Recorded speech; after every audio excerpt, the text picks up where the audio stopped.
Now, the demonstrators also condemned the regional bloc, Ecowas, for not supporting the coup leaders. This Sunday rally comes a day after the regional bloc sent a delegation to meet deposed President Mohamed Bazoum and the new military head Abdurrahman Tiani. This also follows a meeting by ECOWAS defense chiefs in Ghana last week, where they maintained they will intervene militarily if the coup leaders do not restore constitutional order. Now, in a televised address on Saturday, Tiani said his government is pursuing its own agenda and will launch a national dialogue. The dialogue will seek to consult on a transition back to democracy, which should last no longer than 3 years. Dialogue is first thing we should have done.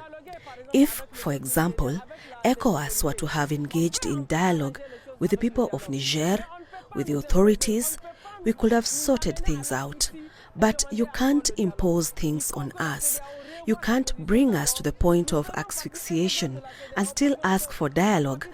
ECOWAS needs to review its position first. We are an integral part of ECOWAS because we are one of the member countries of ECOWAS, the founders of ECOWAS with the present position we hold. So today, we can't just come to dialogue.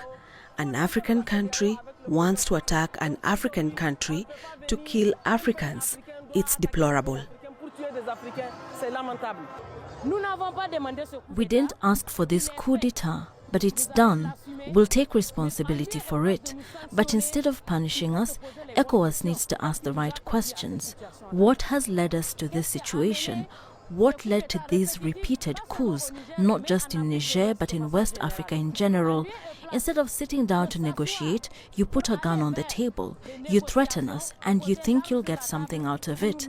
As Nigerians, we want to tell them that the more they punish us, the more resilient we are. We're not going to back down. We're not going to fail. We're not going to give up either.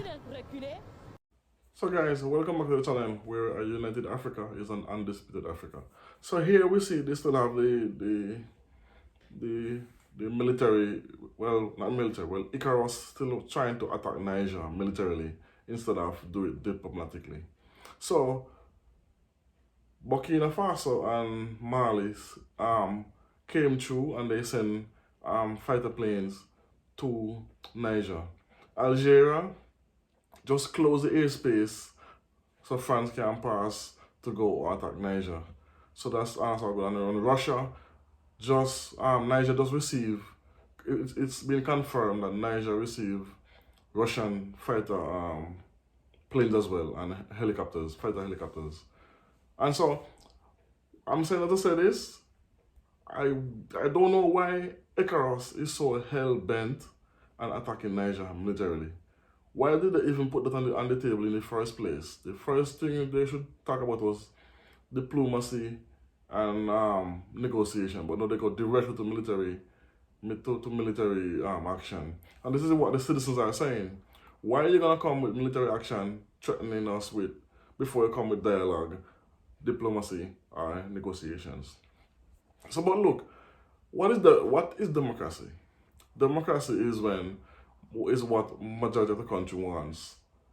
Then that's what the government should provide. In this case, almost the entire population is with the coup leaders, and there are thousands of them came out for a demonstration, and the coup leader asked for citizens to come and join the army to fight Ecowas just in case they attack.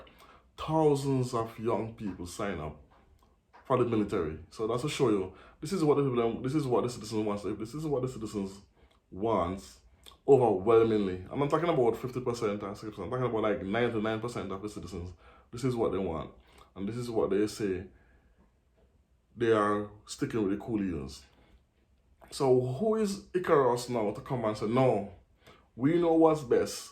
We're going to work with the Americans and the French to come and attack our own black brothers and sisters, a sovereign African country.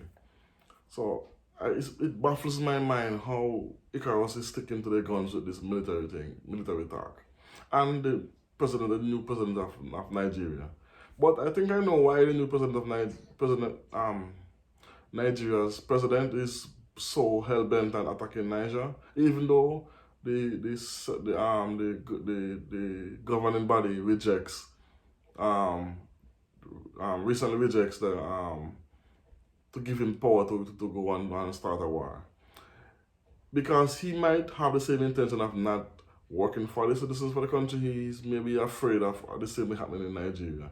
I think that's why he's so hell bent on Niger and reinstall the president and working with the Americans and the French. And that's the only other logical option I see.